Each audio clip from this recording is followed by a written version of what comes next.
Trump మరోసారి సంచలన ప్రకటన. భారతదేశాన్ని ఉద్దేశించి, నరేంద్ర మోడీని ఉద్దేశించి. మోడీతో మాట్లాడాను, రష్యా నుండి ఆయిల్ కొనొద్దని చెప్పాను, అదే నాకు మీకు ఉన్నటువంటి ప్రాబ్లం అని చెప్పాను. మోడీ కూడా కొననన్నాడు, రష్యా నుండి ఆయిల్ నిలిపేస్తానని హామీ ఇచ్చాడు, తగ్గించేస్తామని చెప్పాడు. ఇకపైన రష్యా నుండి ఆయిల్ కొనబోదు భారతదేశం. అలాగే ఇకపైన చైనా కూడా అదే చేయాలి, చైనాని కూడా అలాగే నేను ఒత్తిడి చేస్తాను అని చెప్పుకొచ్చాడు. కాసేపటికి విదేశాంగ శాఖ అట్లాంటిది ఏమీ లేదు, రష్యా నుండి ఆయిల్ కొనుగోలు సాగుతాయని చెప్పింది, ఆయిల్ కొనుగోలు చేస్తూనే ఉంది. వాస్తవంగా బుర్రా బుద్ధి ఉన్నటువంటి ఏ నాయకుడైనా తెర వెనక జరిగే చర్యలు తెర వెనకాల ఉంచాలి, తెర ముందు జరిగే చర్యలు తెర ముందు ఉంచాలి. రష్యా నుండి ఆయిల్ కొనకూడదంటే ఆల్టర్నేటివ్ దేశాలు ఏంటి, వాళ్ళ దగ్గర రష్యా కంటే తక్కువకి వచ్చేలా వాళ్ళతో మాట్లాడి భారతదేశంతో చెప్పి వాళ్ళ దగ్గర కొనుక్కోండి, రష్యా దగ్గర నుంచి వద్దు, ఎందుకంటే రష్యాతో మేము ఇట్లా గొడవ పడుతున్నాం అని చెప్తే అదేదైనా కామ్గా కూల్గా జరుగుతుంది.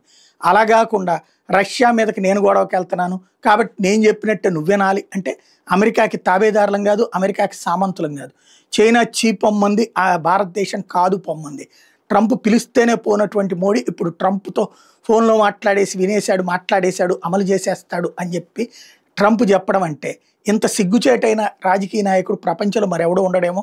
భారత్ పాకిస్తాన్ల మధ్య యుద్ధం ఆపామని అబద్ధాన్ని పదే పదే చెప్పుకొచ్చేటటువంటి మూర్ఖుడు తాజాగా మరొక మూర్ఖ ప్రకటించాడు అనమాట.